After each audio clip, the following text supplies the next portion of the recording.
This is the Friday, May 17th, 2019 version of the Market Plus segment. Joining us now is a very tired Darin Newsom. Darin, you've been on the plane for quite some time. Yes, we Coming both back. have. Yes, we have. We spent a week together. Yes. Oh, we should maybe put that into context, though. Okay. We were in Chile together, which we'll get to here in just a little moment. We've got a great question about that conference in particular. Okay. But I want to continue our weather-focused discussion. We've got a great question to kick it off here with Adam in Wisconsin. He said, what do you think planted acreage will be considering this terrible weather, and does it even matter? One, I don't play the acreage guess game. I know. And I was just going to I was going to preface that with, you know me, Delaney, I do not play that game. Nobody knows what the acres were going to be, are going to be, could be, whatever the case. I mean, any organization, government administration, or anybody that says they know, they're just lying. Nobody knows what acres are going to be. But does it matter? Absolutely. And we can tell that it matters by looking at the D-Smart spread, okay? The commercial side of the corn market is looking at this weather situation. They're watching the weather forecast. And they're getting all this weather data from all of these different sources. And what we've seen is that spread just wipe out a lot of its carry. There was some technical resistance on the weekly close only chart at 11-cent carry. We blew through that this week to 9.5 cents. We're moving into that neutral to bullish, particularly if we bring into play the changed storage rate of 8 cents per bushel per month from 5 cents per bushel per month. This is directed by the CME, starting with this next new crop. So that actually lowers the percent of full commercial carry that we're covering now almost into bullish territory. So, and we haven't seen this for quite some time, particularly in corn. So I don't know what acres are. I know it matters, and I know the commercial side is starting to get more concerned about the fact that the weather's just not allowing us to get in the field. Is that why we saw some short covering happen this week? Yeah, and again, it's interesting, as we talked about in the program, is that the weather issue is new crop. Most of the non-commercial position is held in the old crop market. So we're seeing some covering come along in the old crop market, despite the fact that fundamentals are still incredibly bearish over in the on the old crop side. So if I'm a fund saying, okay, and I'm holding old crop short positions, I'd still be pretty comfortable with them. But because of the weather in new crop and the idea that the December contract on out could continue to move higher, they're covering some of those old crop positions as well. Okay, we've got a good setup then for our next question. Phil in Dresden, Ontario, at Agrodome on Twitter. He said, can we put December 2019 at 425 to rest, or has the rainy weather spawned renewed possibilities of getting there? Is there a butterfly fluttering somewhere?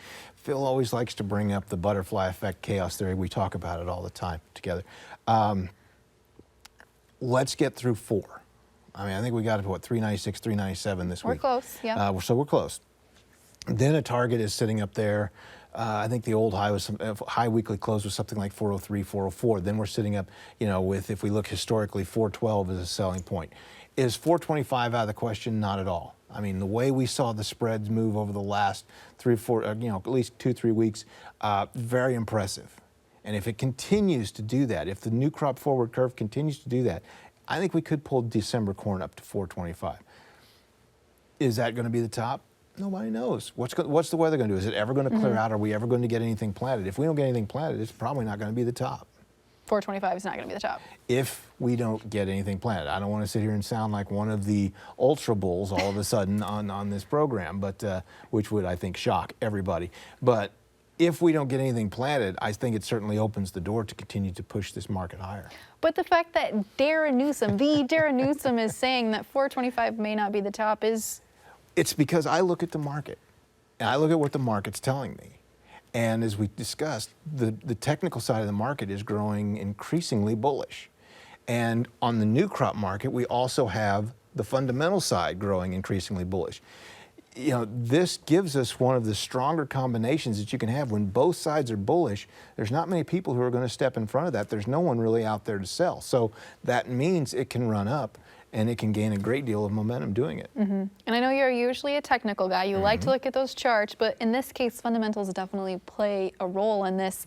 The other scenario I want to run past you, and this is, of course, if the stars align. Let's say we continue to see delayed plant. Maybe we see some acres taken prevent plant or just not planted, planted late, etc. So then the question comes, and you don't like this word, but I'm going to use it, trendline yields. We're probably not going to have trendline yields. So what's the forecast as far as yields go, and how much more does that give us as far as steam in this corn rally? So let's talk arbitrary slope if we're going to talk trend line, because that's really all it is you just pick a starting point, you pick an ending point, and you draw a slope line, and they teach us that in grade school. But everyone likes to get excited about trend line yield. Could we see yields much below expected? Absolutely. Again, it all comes down to weather. Corn is always a weather event, but if we get it planted, then what we've seen over the last 5 or 6 years is that it really doesn't matter what type of weather we throw at it, the yield comes in. So if somehow U.S. does get the acres planted, I'm not sure that everyone wants to talk about, historically this and happened, and this is what we're going to do with yield. What we've seen recently, if we look at just the recent history, the crop makes up for it. It can still yield as long as we can get it into the field and as long as weather cooperates a little bit. So I'm not giving up on yield or trendline yield or slope or whatever we want to call it at this point if we can get it in the field. That's the big if that we're waiting for. That's the huge if, and that's the weather market we're dealing with, which is far different than weather markets that we've dealt with in the past.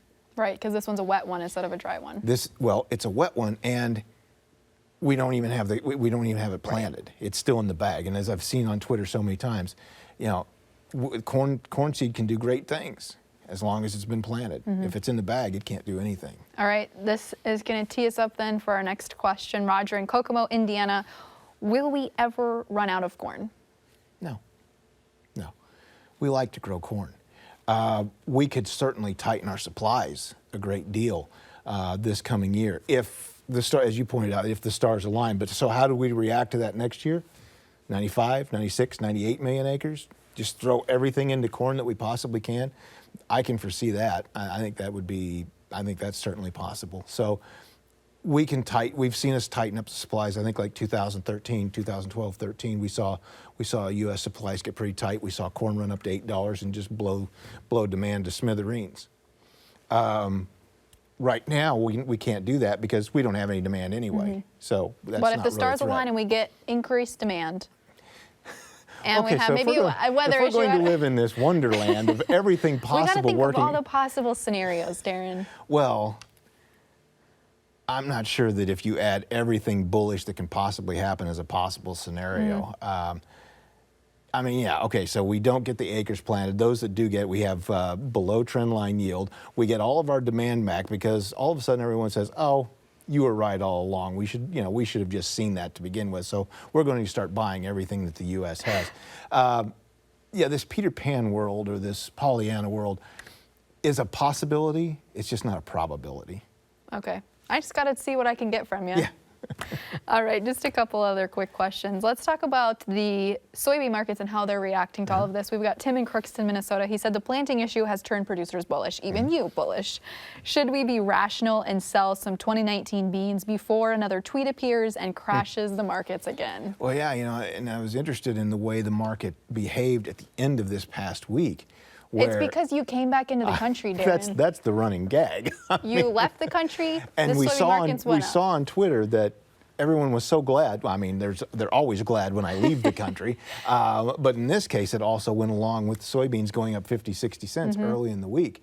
And then by the time I was getting ready to come back, we were getting ready to come back. And let's look at it that way. You were out of the country as well when the markets were Yeah, that's true. I suppose I was. The market came crashing back down. Should we be selling some 2019? Again, it comes down to the difference between technicals and fundamentals. Fundamentally, the market is not as bearish in the new crop as it is in the old. Similar situation to the corn market. It's not as bullish as what we see in corn. Could we move soybeans up just on the technicals that we saw this last week? Sure. So I think we can give it a little room here, but be ready to pull the trigger because we've got a lot of soybeans left over from this 18-19 marketing year that we're still going to be dealing with, a year down the road. Mm-hmm. All right, Darin, I've saved the best question for last, which is in discussion of our trip. We were in Chile. We were talking about soybeans and soy-related topics all week. So we've got Kevin in Guadalajara, Mexico. He said, what was your favorite takeaway from the conference in Chile? I think it all comes down to the ASF again. There was a doctor, I believe it's Hancock, from Kansas State, who basically pointed out the fact that the U.S. is not prepared for this at all. We really don't know what would happen if it shows up here in the United States.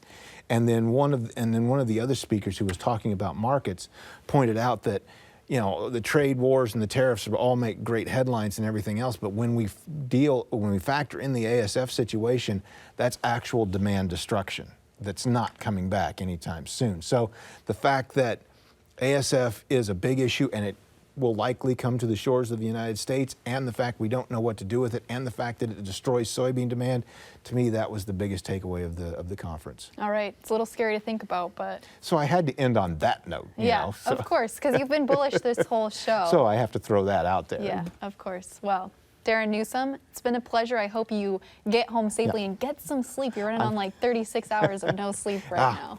Thank you, Delaney. All right, thanks for being here.